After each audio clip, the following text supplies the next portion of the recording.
All right, thanks everyone for being here. I am Sarah, I'm a team leader with CASA, and we are joined today by all of you and our guest of honor, Jordan Conley. Just a couple things about Jordan. She works with the Education Rights Project, and she has experience as a criminal defense attorney before joining the Education Rights Project. She graduated from Fisk as well as Vanderbilt, and she is currently an education attorney. And I have had the pleasure of working with her for the last, 2-3 years on a couple of different cases. And she's just been absolutely wonderful to work with. It's as if she is acting as the parent to the kids that we work with. She asks all the important questions about how kids are learning, what's the best services that they can get, what type of testing is taking place, what graduation track is going to be appropriate for them, that kind of thing. But I can go on and on. I think I'm a big fangirl, but I will let Jordan kind of take the floor and talk about the work that she does before we dive into questions. I don't know if you have anything formal prepared, Jordan, but I'm going to hand you the floor. No, it's fine. Yeah, I can talk a little bit about our program generally, and then probably a little more specifically about surrogacy, educational surrogacy work, which was what mainly Sarah and I have uh, done together. I think you've sort of been my main bridge to CASA, probably you and Sherry. So I've learned a lot from you all as well, and I've been able to get some good cases from the organization. So I've appreciated the collaboration. But yeah, so Education Rights Project is a program through the Nashville Defender's Office, so the Public Defender's Office in Nashville. And we were started, gosh, almost 14 years ago, when they started looking at the data and realizing that our kids who were coming through and being criminally or delinquency involved in the system almost always had a disability, whether that was identified or unidentified. And so then we started looking at the research and realizing that there's such a correlation between suspensions and expulsions, and just lack of school connectedness with involvement in the juvenile justice system. And so that's sort of how our program was born. We started trying to keep kids in school to keep them out of the system. So we're a juvenile delinquency prevention and reduction program. And we do that through lots of different means. Educational surrogacy is definitely one of them. Primarily we represent parents at schools, so parents of kids with disabilities, kids who receive services through an IEP or a 504 plan, or who may need those services and haven't yet been identified. So we represent those parents in their school meetings, in their disciplinary meetings, disciplinary appeals. Sometimes we file due process or state complaints against the school if things really can't be resolved, in a collaborative way.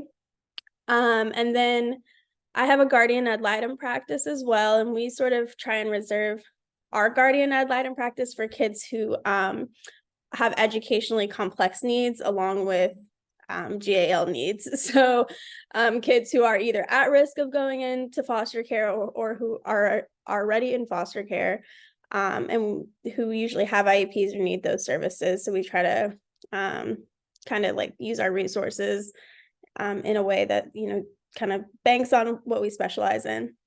And then educational surrogacy has a special place in my heart.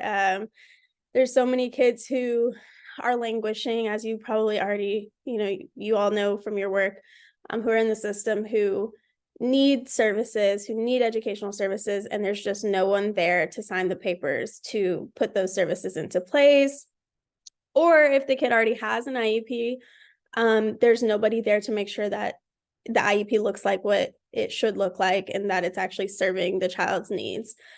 And so federal special education law gives us tools to be able to appoint educational surrogates in those cases. And I can talk more, so I don't know how much detail you want me to go in, but I can talk more about sort of the appointment process for surrogates and all of that. But it just depends on what you all are interested in hearing, or I'm happy to answer questions as well. I think you're on mute. Sorry. I Okay. was going to say that I think the natural next question would be the appointment process. So if you want to Yeah. speak to that. Yeah, sure. Just pulling up my little notes I have on there. Yeah, so like I mentioned, so I don't know how familiar you all are with, do you all attend IEP meetings or school-based meetings regularly? Okay.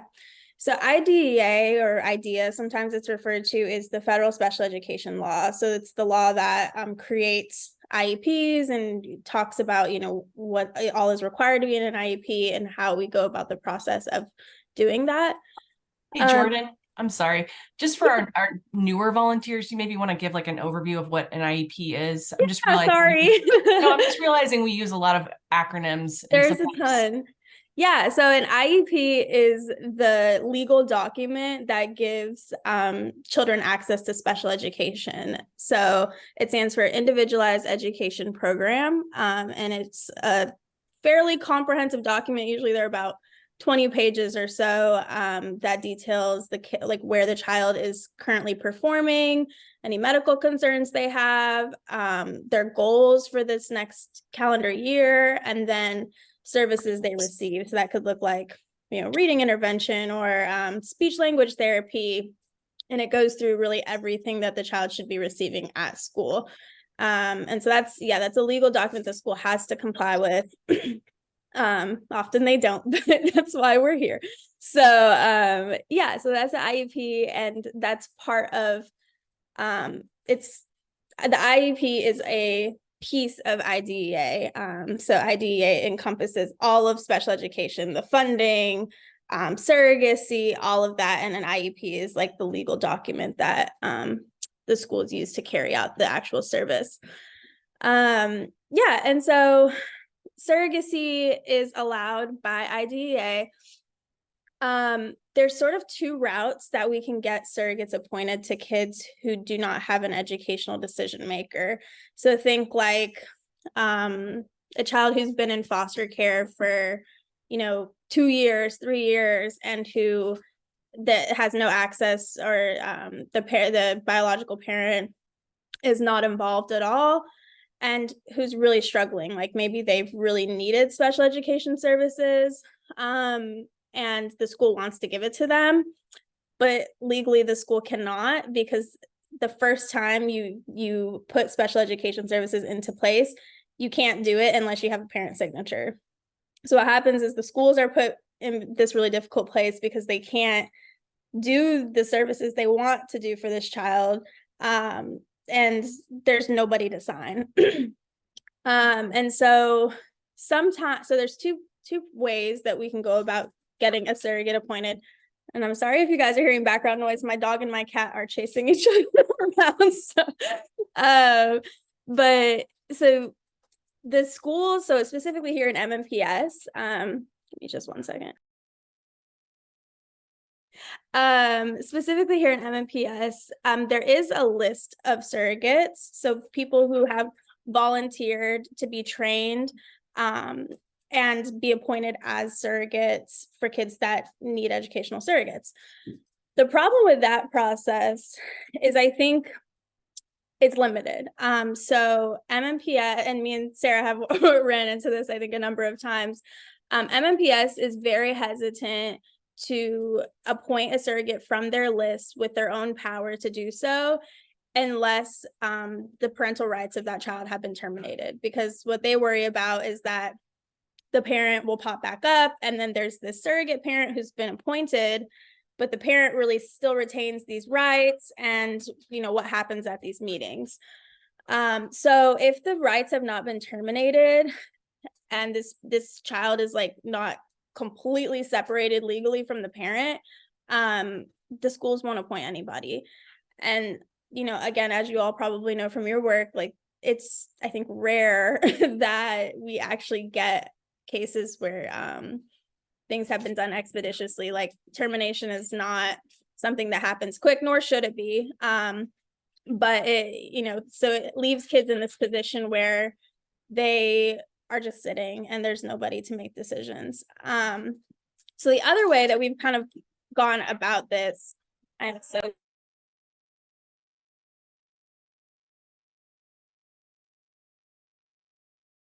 I apologize. The other way we've gone about this is to ask juvenile court to appoint a surrogate. And so sometimes I think the other issue we ran into with this route is that sometimes the magistrates don't realize they have the power to do this, and they're hesitant to do it because, right, like there's a parent out there somewhere, even if we haven't heard from this parent for a year or 2 years, there's a parent out there and they're hesitant to appoint like a new parent to make all these educational decisions. But we've gone around that by basically like writing out petitions that cite the legal language and say, look, this is where you have the power, magistrate, to appoint an educational surrogate. You do have the power. This is what will happen if a surrogate is not appointed for this kid. They'll continue sitting here without educational services they need. And likely this parent is not going to like come and be extra involved in the next, year or so. And if they do, they retain educational rights and they can take those rights back at any time. So it's not like it's not an end all be all, right? Like the surrogate is there to fill the place of the parent. If the parent pops back up, the parent is welcome to be the parent. But so we just try to educate the magistrates. Like most of them, I think in Davidson County sort of know the drill at this point, because we've done it a few times in a few different courtrooms, but there's always new faces.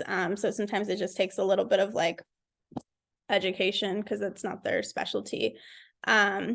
But yeah, we were able to get, I think we've done 2 together, Sarah, where I was able to sort of like ghostwrite a motion for a petition for CASA to file, since I didn't really have any connection to the child as of yet.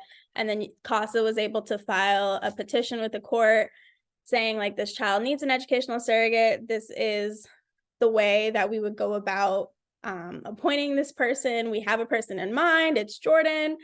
And here I show up to the court date and I say, hey, pick me. And then they say, okay. Because once they sort of read the legal authority that they have. That was a lot of information. Is there any questions? Yeah, with the amount of people that we have here, maybe we could use the little function where you raise your hand, or I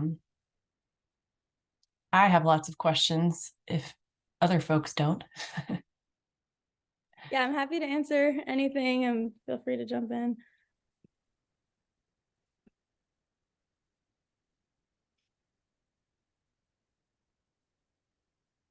And I can also, I can keep talking too. So I have infinite information about surrogacy.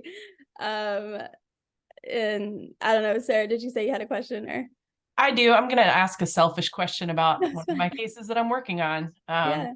So what would you do if you're working with a youth who's struggling academically, and you're requesting an S team, a support team meeting to try to get testing going to see if you need an IEP for a child, and the school pushes back and they say, well, we just have too many kids that have this need right now. You're on our list of kids to test for. What might you do in that situation? Yeah, absolutely. That's frustrating. So I guess 2 parts, like practically and then legally. So like legally, once consent is signed for an evaluation by the parent, that initial evaluation, they only have 60 days to complete it. I think I'd have to look if it's like school days or calendar days, but the initial eval is on a timeline. So, and they don't like to follow them, but I would continue to push if the consent has been signed. Like, we've met, we've sat at this meeting, we've checked the boxes and said, we want this eval, this eval, this eval, and parent signed it. I like sending reminder emails like, hi, like, it's been 45 days, just checking on the status. Have we scheduled a meeting? Because sometimes they will like drop off the calendar and nobody else is following up. And then as far as like practically, if there's just outright denying an eval, I would get so every school has a special education coach, or they're called exceptional education coaches, and then they have coordinators. So every single school has one of these people, and they're people employed by the district for compliance. And I always like to have one of those people in my meetings because they're the people who actually know the law. And they're very cautious of the illegal things that the schools say because they don't know they're saying illegal things. And so they will correct them at the meeting. No, actually, we do have to do this evaluation. No, actually, consent has been signed. They're the people who sort of hold their feet to the fire. So I'm happy. There's actually like a master list of those folks that they publish every year. I don't know if they publish it, but I have it. And so they it goes by school, and the coaches are sort of like the mid-tier, and then the coordinators do like there's a coordinator for all high schools for special education, all middle schools, and then all elementary schools. I highly recommend involving those people. I find that I get a lot more done in my meetings, especially at schools that they just don't know the law, and they say illegal things like all the time because they just don't know they're illegal. So yeah, I'm happy to, or if you want to tell me the school, I can shoot you a name and an email if that's helpful. That would be incredibly helpful. So like so many things on the cases we work on, get it in writing and involve the stakeholders who are important, and then the squeaky wheel hopefully gets the grease. And I'm seeing Jessica's hand and then Sarah. So Jessica, if you want to go ahead. Hi, thank you. I also had a question about a current case where the student was denied admission into an M&PS school. The school cited safety concerns for the student, but also for other students. There was the option for the student to go online, but then the school would not provide accommodation for safe testing. And so they just denied admission fully. I think that's illegal, right?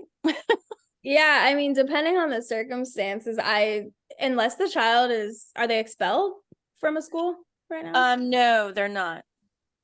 And there was some confusion because the district didn't have the MNPS records from JDC. Yeah. I mean, I have not actually encountered that, so my gut is that that's not right. Can I ask what school they were? It was Overton. And so Mm. I was going to contact you guys. The PO decided that they wanted to just circumvent and go a different route to Bass Adult School. But now Bass Adult is only allowing the student to take one class at a time online. So we're just having, education obstacles. Yeah, I'm more than happy to look into that for you. Okay. I feel like I have like 20 follow-up questions. So but I'm happy to jump on the phone with you and kind of wrap your brain about that, because that's odd. Like, I mean, and I'm guessing Overton's not the zone school, is that right? Overton is the zone school, yeah. It is the zone school. That like it's not coming up with any red flags of why they should immediately be able to turn that student away. So reach out to me, or will do. I can get your sounds good. Just to give a little context, Jessica's case that she's talking about is a starfish case. So this child is not in state custody. They have picked up juvenile charges. I don't know if that context is helpful or not, but just to give a little context. Yeah, I mean, they can expel a child for certain like off-campus activity or certain felony charges, but if there's no disciplinary like implications of the charges at this point, I don't think that there's anything that the school can do to like say, no, we just don't want the kid here, right? Like, because if there's genuine safety concerns, there should have been some type of discipline tied to that. Or accommodation.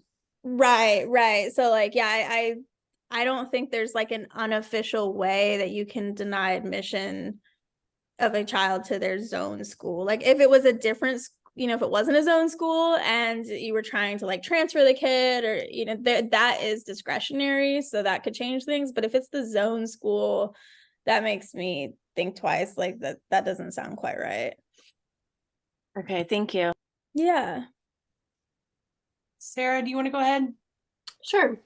So this is kind of a general question, but it's a little in the weeds of just IEP. Curious about if you are familiar with the law, but I have run into more than once I'll be in an IEP or a wraparound kind of meeting requesting like assessment and testing for a child, where the school will say, we can't do that until they work through all of these tiers of like intervention. And I just wondered if you could speak to that, like how that under the IDEA Act, like Yeah. what is actually legal, and are they just putting us off? They are absolutely putting you off. That is not true. And I've gotten that too, and it's extremely frustrating because it's just like unequivocally false. So yeah, they have the RTI system and MMPS, you know, the tiered intervention. But that is available to all students. So like that is a different inquiry than special education. Totally. It's not a system that you have to work up and be like past tier 3 intervention in order to get access to a special education eval. Real quickly, do you want to explain kind of what RTI response intervention is? So they have behavioral RTI and then they have academic RTI. So basically they test the kids, they see where they're performing, and then they tier them. So tier 1 intervention is like you just need a little bit of help, all the way up to tier 3 to where it's like, okay, you're significantly behind in this particular academic subject. And so they sometimes they pull the kids out. I think usually it's like they put them in sort of an elective period where they all work together on this particular subject to try and catch them up to grade level. But that is just like significantly less intervention and like intense than special education would be. And then special education, right? Like we always tell the schools, and they don't seem to know this as much as we repeat it, is special education, the inquiry is whether the child's academics, attendance, or behavior is affected, right? So like a child could be performing amazingly in academics, but their behavior could be affected. And behavior alone is enough to cue a special education evaluation. Attendance alone, if the child is maybe having extreme anxiety and is not able to attend school, right? That alone, despite grades or despite behavior, is enough to cue that evaluation. So it is totally not true. And an evaluation, once that evaluation is in writing, requested in writing by the parent, that starts the process. So I always say, get it to a stakeholder, like Sarah said. So that means somebody who can hold the schools, who holds like the power of the purse at the school, right? So the principal or an assistant principal who can actually commit resources and say, yes, we do have a school psychologist who can do this evaluation. So getting that like in writing to a person of power at the school. And then if there's still pushback, asking that somebody from the district gets involved, because they should not be denying evaluations. And I could talk all day about this.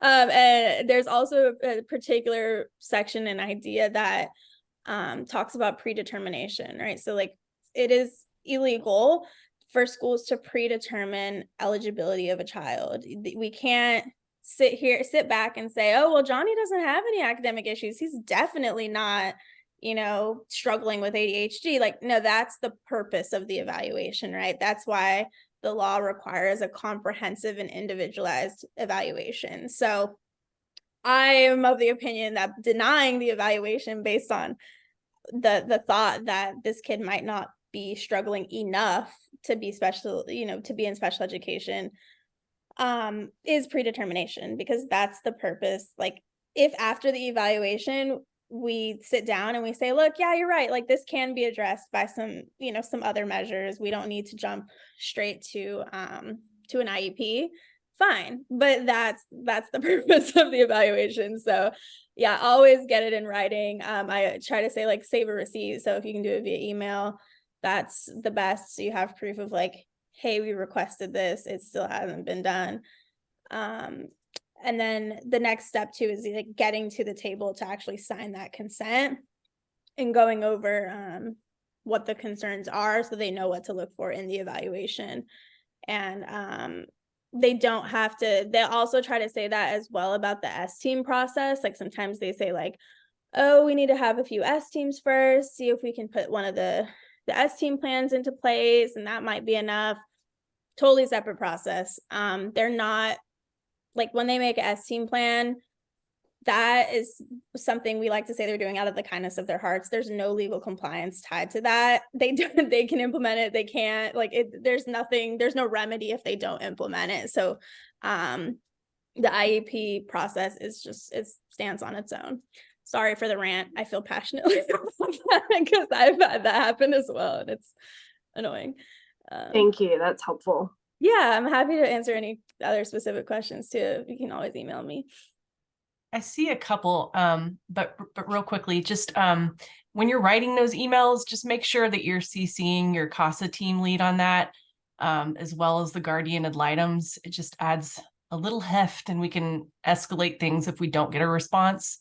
And then also I want to just plug making sure that your kids that you're working with are getting those regular eye doctor visits. I've heard them try to like say, oh, we need to have this child wearing glasses for a while before we do the next step. That's another thing I hear too. So just a plug for that too. And then there's a question in the chat, and Jessica, I see your hand. Yeah. So I saw the chat first. Pat was asking if you guys work with kids in Sumner County schools. We don't, unfortunately, because we are through the Nashville Public Defender's Office. The way our funding is set up, we're limited, but we're always willing to do technical assistance. So like, I love like ghostwriting letters, or, you know, like giving emails or doing research, talking on the phone about things. Always happy to do that, and for other counties. But we can't take cases out of Davidson, unfortunately.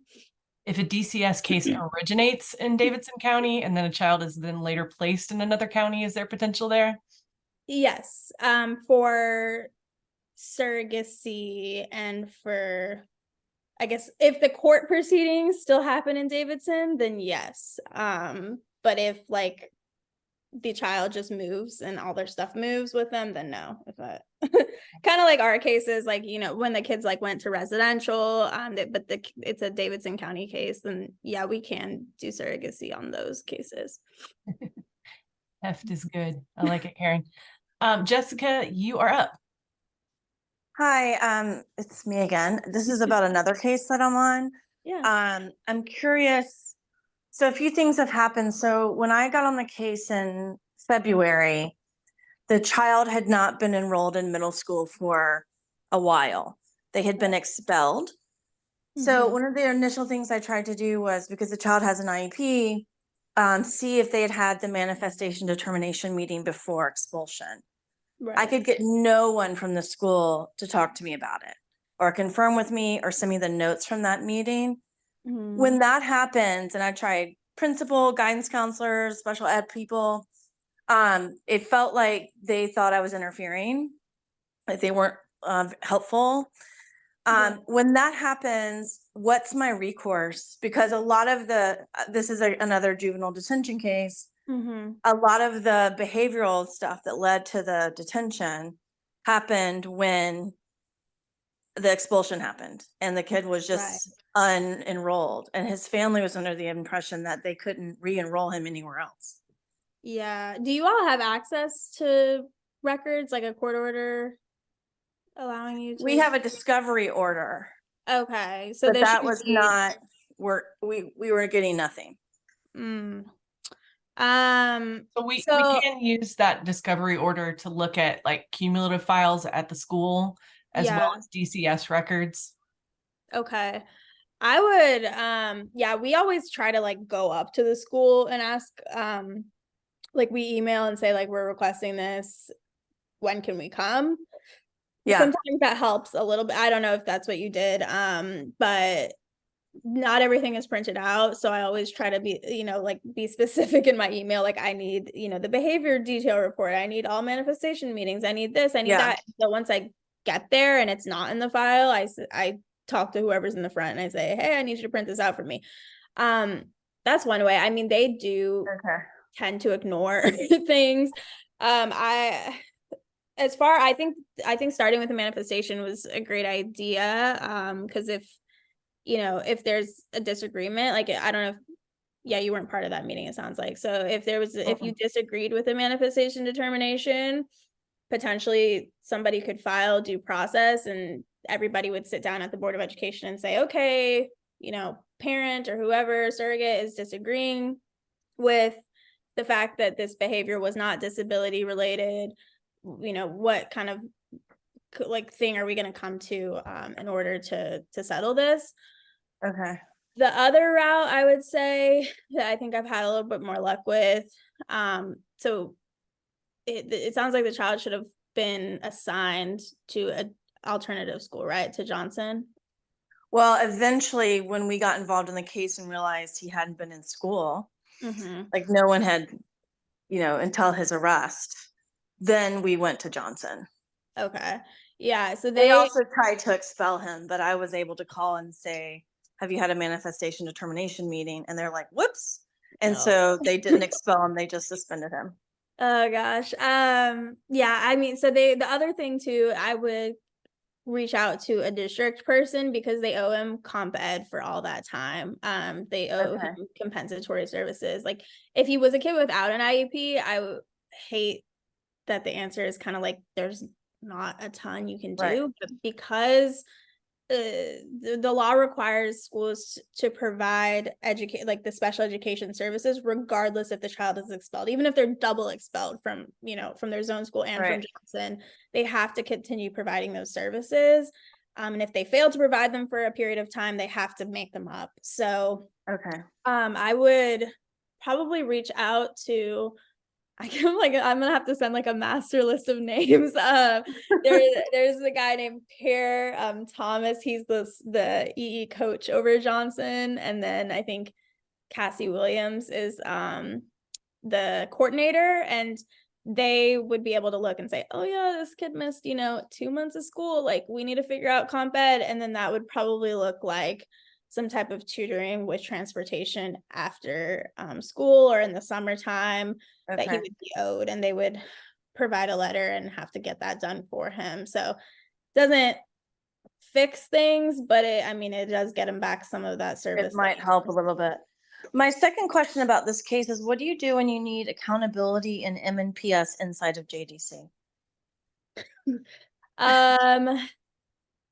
So I think, I hate that my answer is just going back to all these district people, but have you been in contact with is it, I think Denise Rollins or whatever? She's like at some point, and then I know the principal and one of the teachers, just for these longer stays in JDC. This is actually on both of my cases, like the level of education, but also that the records are being fluid with the district.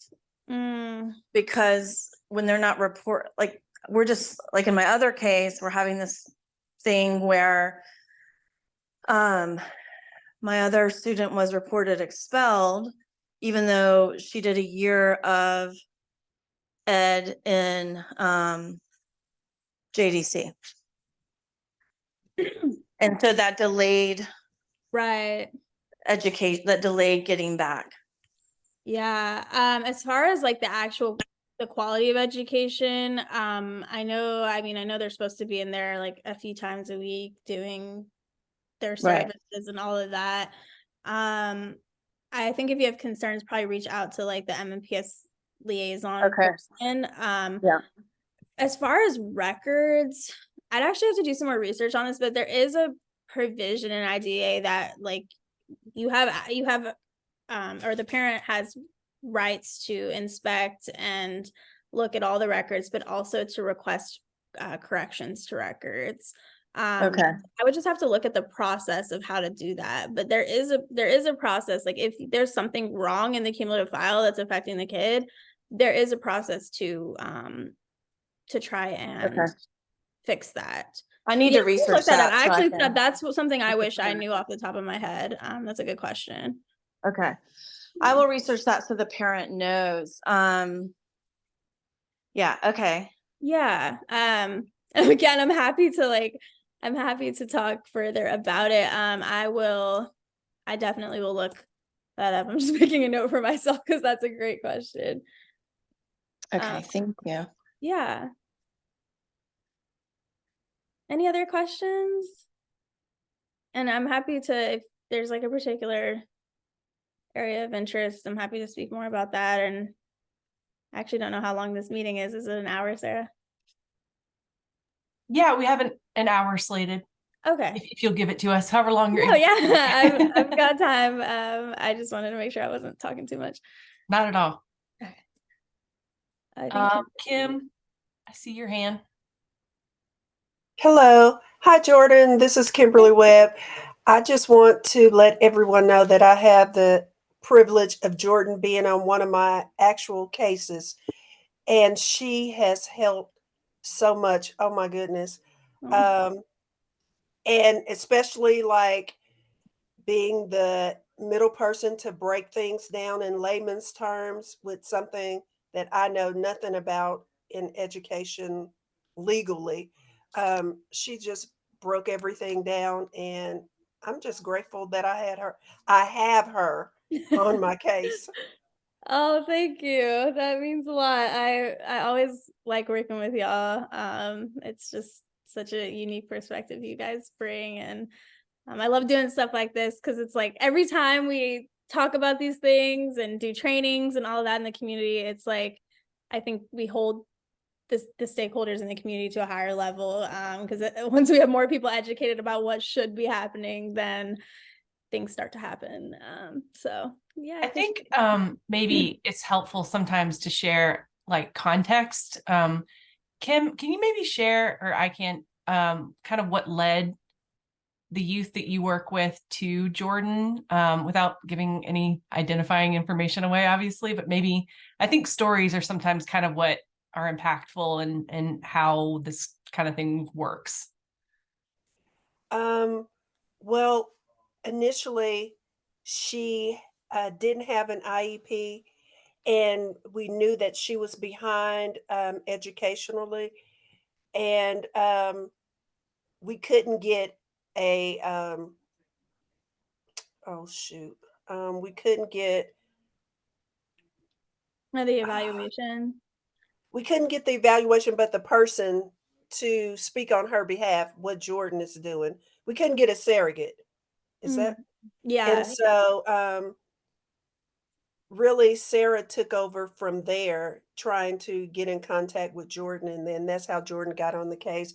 But she is severely behind mentally, and we just couldn't figure out why she never had an IEP, and that's because she wasn't at a place long enough really for an IEP to be done, because we don't get them right away. It's a process to try to get an IEP scheduled. So Jordan came in, Sarah got Jordan, and she came in and got the ball rolling. Our last meeting, which Jordan helped me out on, was the path for graduation and what type of degree that she would get, which I knew nothing about that. Um, Jordan came in and handled that. And what we're looking for now is she's in residential, but when she goes to a regular school to see if she could get a para, because she's going to need one. Yeah, that's been I think a rewarding case, being able to see this child go from no services and never identified for services. And how old is she, Kim? Like 14, 15? She's 15. 15, yeah. So like, I mean, a kid with severe cognitive delays, never having been flagged by the school for needing special ed, to getting her evals, getting her an IEP, to getting her on the right track. It's been I think a rewarding case. And Yeah, this is a child who started out at one of Nashville's lowest performing schools and then came into care and bounced from residential to residential. Like Kim said, could never stay anywhere long enough to get tested. So Jordan has been instrumental in that. And I saw a question in the chat from, oh, looks like you addressed it. Just with the acronyms, does your office train the probation officers? You want to speak to that, Jordan? I know you answered it. yeah, we have in the past, but it's been a while. I guess it wasn't very recent, maybe almost 6-8 months ago, we did a training for MSAC, the truancy court POs, but we have not done the delinquency ones in a while, so I think that would be great. We do have a relationship with a few of them where they reach out and send us cases, but like, there's always turnover, and so I think we probably are due for another training. So we might reach out to Jennifer Wade or maybe Judge Calloway to try and set that up soon. You guys are giving me all these good ideas. I'm like taking notes. Sarah, see your hand. Sorry, I just thought of another question. Do you have any advice, just as Kim was talking about her kiddo changing schools often, when we've got kids changing not just schools, but school districts like counties? What is your best advice on helping that information flow with them? Because I've run into that a lot as well.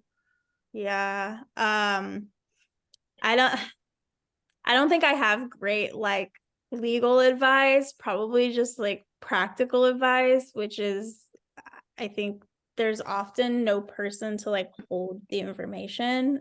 So I have found from experience that I've just had to be that person, whether or not I think it's easier if like in cases where I'm the GAL, because I actually have like standing to hold all of that information and nobody really questions like why I'm involved. But I think with our, with kids in foster care or, just highly mobile kids, the ball is dropped so often that anybody who's willing to step up and just be that person that says, I know what's going on. Like, I have the documentation. Here it is, new school. Here it is, new school psychologist, right? Being that person is invaluable, I think. And I think for me, I've run into like kind of mental blocks and barriers with that, right? Like, who am I? Like, they're always going to question, like, who are you? Like, what's your role in this, right? And it's like, the reality is a lot of these kids have nobody, or they have somebody for a short period of time and then they don't have that person, or they move and they lose that person. So I think just like being the information holder and being very diligent about requesting records, and following up and following up and following up if you don't get them, and then holding them and transferring them to the next place. I feel like I kind of got off track there, but and in terms of, were you talking about evaluations or just in general? Just in general, Yeah. I mean, just what you're talking, I think where I get hung up a little, and this may be a rabbit trail that is like, sure, we can collect that information, but I get hung up on what legally we should be providing to the next school. Because I always kind of view our role as like collecting information, but then we have to be careful with just those boundaries. True.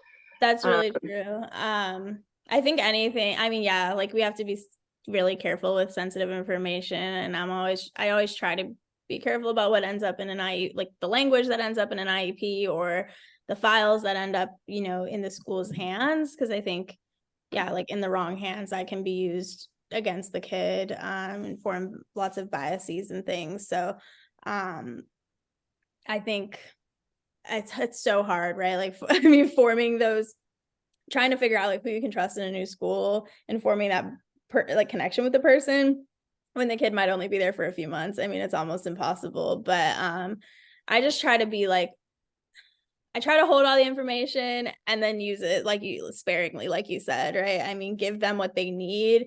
But I think from my experience, schools will just try to pass responsibility, right? Like, oh, we don't have what we need, we can't do this, right? Like, so I like to be the person that says like, no, actually you do have it, here it is. Like, here's the last, partial evaluation that was done by the last school psychologist. Let me go ahead and pass that to you so that you can finish up, right? Like, you don't need to redo all this stuff. I have it right here. And I think that can that can expedite things, but it's definitely not a perfect answer. But I do think I appreciate you bringing up like being sensitive with the information, because not everybody uses the sensitive information well, or to our kids' best interests. So it's super important.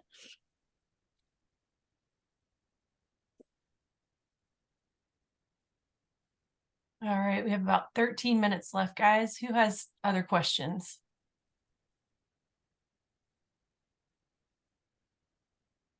I do.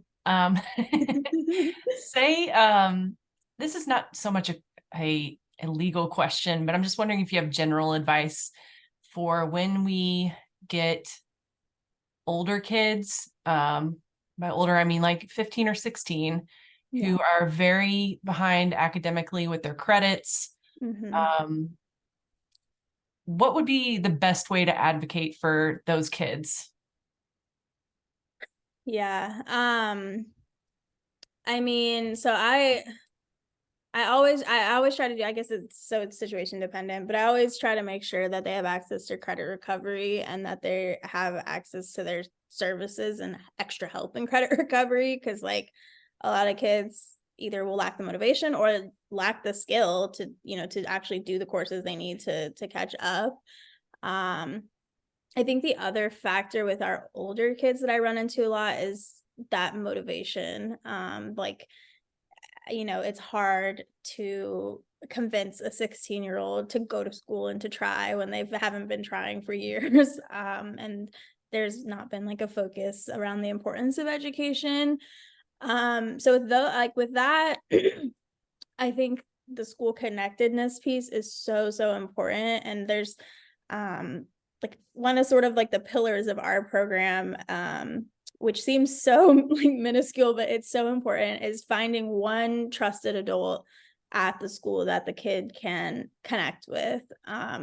And asking the child's preference around that person. Who are you playing football? Do you like a coach? Do you like the janitor? Do you like somebody in that building who the kid can form a connection with that makes them want to be in that building and who they can go to if they're having a difficult time.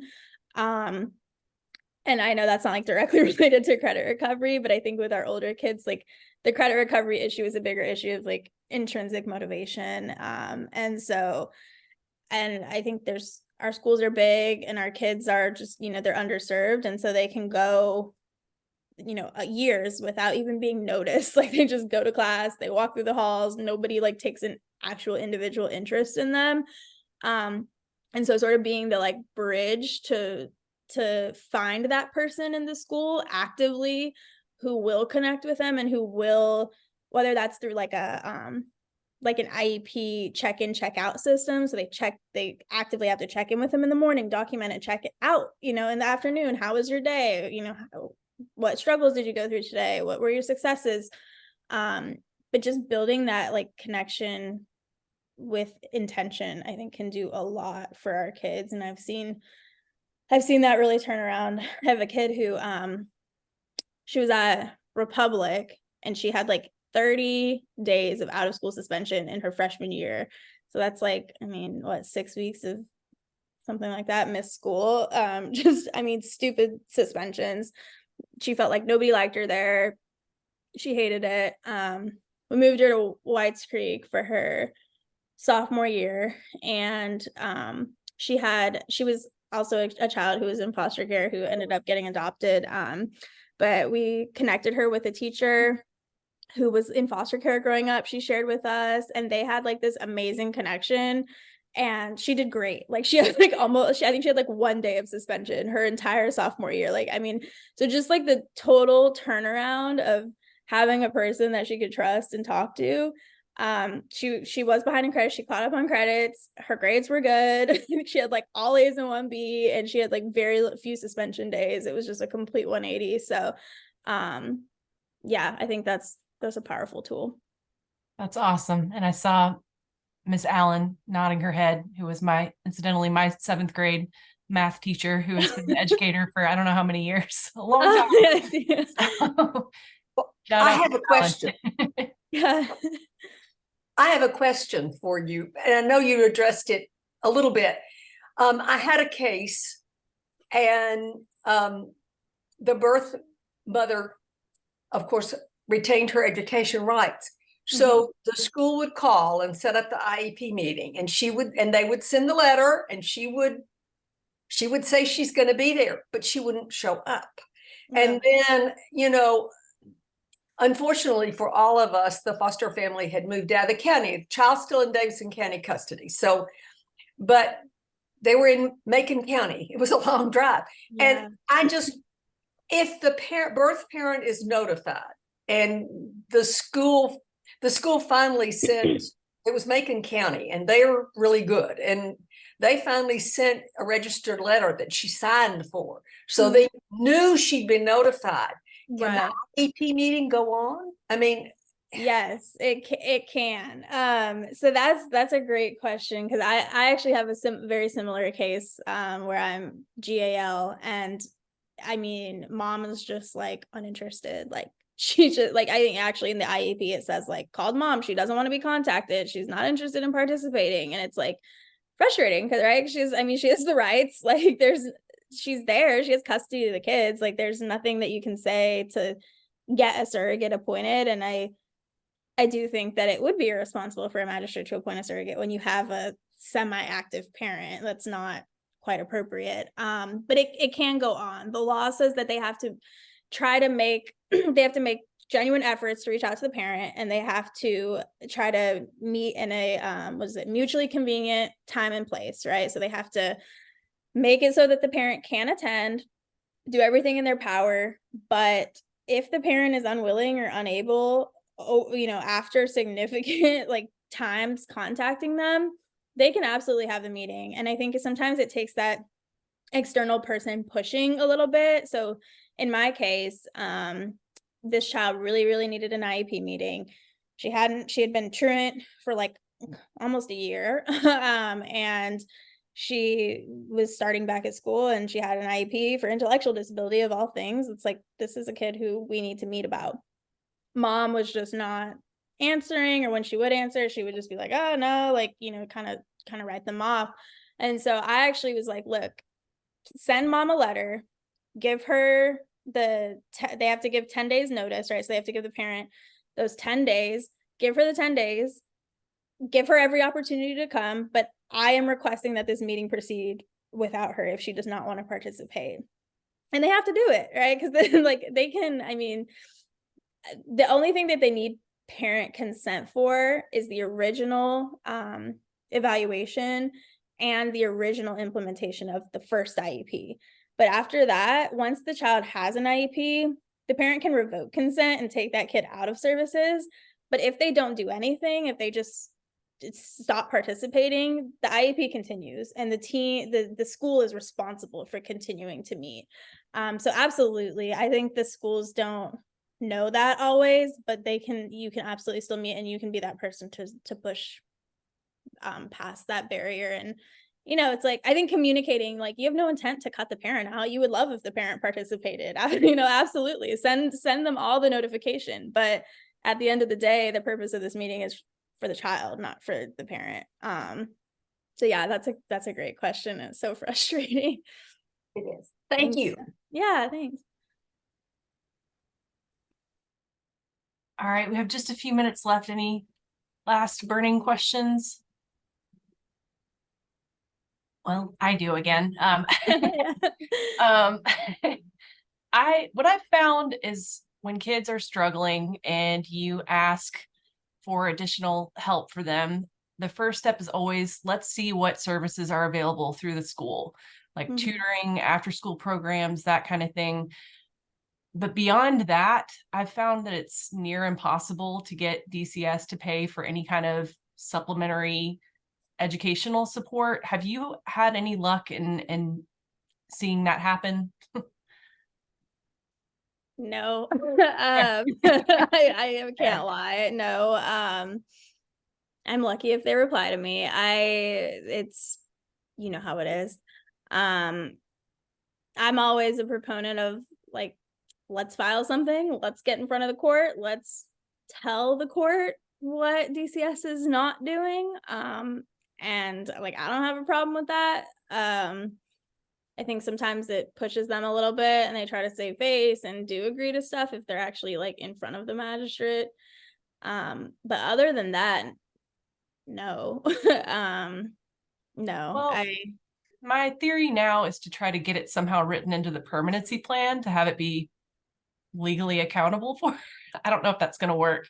I love that. I mean, it's the perm plans I think they should be the end all be all, right? Like that's what we're going off of for a year sometimes. So it's like, I think absolutely. I've just, I'm trying to be nice. Remind myself it's recorded. Like, I you would know? rather you be honest with me, and level with me. It's extremely frustrating. I mean, just they do the bare minimum. And so I mean, I do think there's more resources available at the schools than like we often know about. So just knowing who to reach out to, or just being like persistent in reaching out to those people can do a lot. I think there's like, as far as like, tutoring and, sometimes even clothing resources or like food boxes and things like that. Like there's a ton that the schools can do. It's just that like every day I feel like I learn about a new program in a new school. They're not published well. So the schools do have a lot. It's just, I wish DCS would do more. Yeah. So maybe go visit your child's school, see what's going on there. Yeah, the school, I mean, the counselors are great. Or if they just like school-based therapists, I feel like they know a lot of resources. I always love the Vanderbilt school-based therapists or the Centerstone ones. They seem like a wealth of knowledge. And I like that they're like in the schools, but they're not employed by the schools, so they're like, they're in the know, but they're not beholden to the administrators or, necessarily. So they're always sort of a breath of fresh air. But yeah, I'm really enjoyed this. I'm hopeful you guys will reach out if you need anything, or if you you have any potential cases for us. We are a team of 3 plus like 1 part-time Spanish speaking advocate.